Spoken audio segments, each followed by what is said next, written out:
नमस्कार. Kitchen queens मध्ये तुम्हा सर्वांचं खूप खूप स्वागत.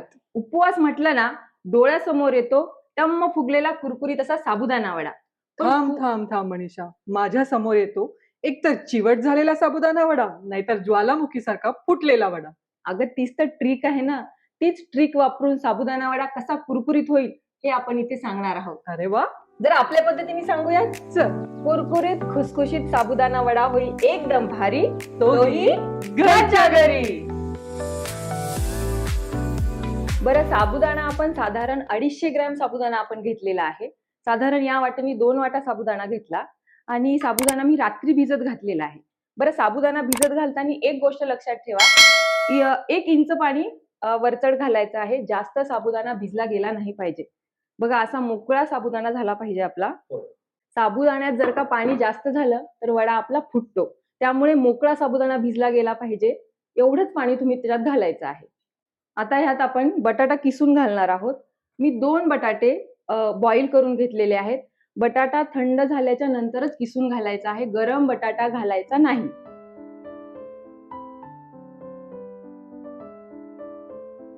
दोन मध्यम आकाराचे बटाटे आपण यात किसून घातलेले आहेत. त्यानंतर तुमच्या आवडीनुसार मी इथे साधारण 3 हिरव्या मिरच्या, 1 चम्मच जिरा जाडसर ठेचून घेतलेला आहे, तो आपण घालणार आहोत. त्यानंतर तुमच्या आवडीनुसार लाल तिखट घाला. लाल तिखट ऑप्शनल आहे, तुम्हाला घालायचं असेल तर घाला, नाही घातलं तरी काही फरक पडणार नाही. लाल तिखट आपण कशासाठी घालतोय मनीषा? याने रंग छान येतो आणि चवही चांगली येते.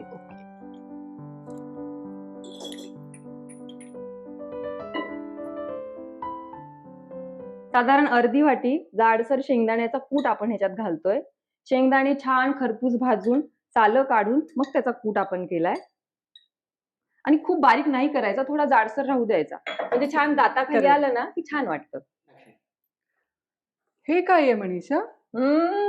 हीच तर ट्रिक आहे आपली. बगरीचं पीठ किंवा वरईचं पीठ ह्याने साबुदाणा मिळून यायला मदत होते आणि वडा छान कुरकुरीत होतो. तर साधारण पोह्याच्या चम्मचनी 2 चम्मच आपण वरईचं बारीक पीठ घेतलेलं आहे. तर ही वरई गरम करून आपण फिरवलेली आहे की तशीच फिरवली आहे? तशीच फिरवायची. ओके. लिंबाचा रस पण मी पहिल्यांदाच साबुदाणा वड्यात बघतीये. हीच तर ट्रिक आहे आपली. तू तर मला म्हणाली होतीस की आपण एक ट्विस्ट देणार आहोत, पण तू तर खूपच ट्विस्ट दिलेस या वड्याला. आगे आगे देखो होता है क्या. आता सगळ्यात महत्वाचं मीठ. चवीनुसार तुम्ही मीठ घाला. मीठ घालून आपण ही सगळी जिन्नस व्यवस्थित एकत्र मळून घेणार आहोत. मनीषा, हे मळून याला थोडंसं सुकं वाटतंय का? अजून एक आपला ट्विस्ट आहे. त्याला मळताना थोडासा दुधाचा हात घ्यायचा, म्हणजे ते एकजीव व्हायला मदत होईल.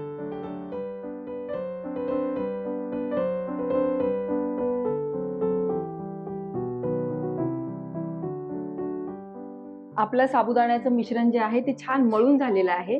आपण काय करणार आहोत, एकसारखे त्याचे गोळे करून घेणार आहोत आणि थापताना जर का काही वाटलं, कोरडं वाटलं तर आपण दुधाचा हात घेणार आहोत. अमृता, अच्छा, आपण एक काम करूया, जरा व्यवस्थित गोळे करून घेऊयात, म्हणजे वडे आपले छान एकसारखे येतील. मला काय वाटतंय मनीषा, तू जो कुरकुरीतपणा बोलतीयस त्याचं सगळं श्रेय जे आहे ते दुधाला द्यावं लागेल. दुधामुळेच त्याला कुरकुरीतपणा येतोय.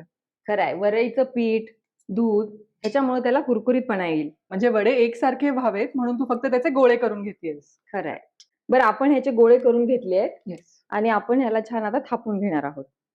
बरं, थापताना मध्ये गोळा घ्यायचा आणि 2 हातांनी व्यवस्थित थापायचा. अच्छा, म्हणजे ह्याला आपण पातळसर थापणार आहोत. हो, म्हणजे तो छान फुगेल, मध्ये पोकळ होईल आणि थोडा क्रिस्पी होईल. रंग खरंच सुरेख आलाय लाल मिरचीने. बरं, तळताना एक गोष्ट लक्षात ठेवायची, हाय फ्लेमवरही तळायचा नाही आणि लो फ्लेमवरही तळायचा नाही. तेलाचं टेम्परेचर पाहून मध्यम आचेवरती तळून घ्यायचा. आपले वडे छान हे बघा टम्म फुगले आणि छान कुरकुरीत भाजले गेले आणि रंगही अतिशय सुंदर आलाय. बघ अमृता, एक एक दाणा दिसतोय. दिसतोय ना? हो हो. अमृता, तुला एक मजा दाखवते. आपला जो हा वडा आहे तो किती कुरकुरीत झाला तो मी तुला दाखवते. फोर्क दे एक. हे घे. बघ कसा आवाज येतो. क्या बात है. आला आवाज? हो. आणि वडा आतून छान पोकळ झालेला आहे.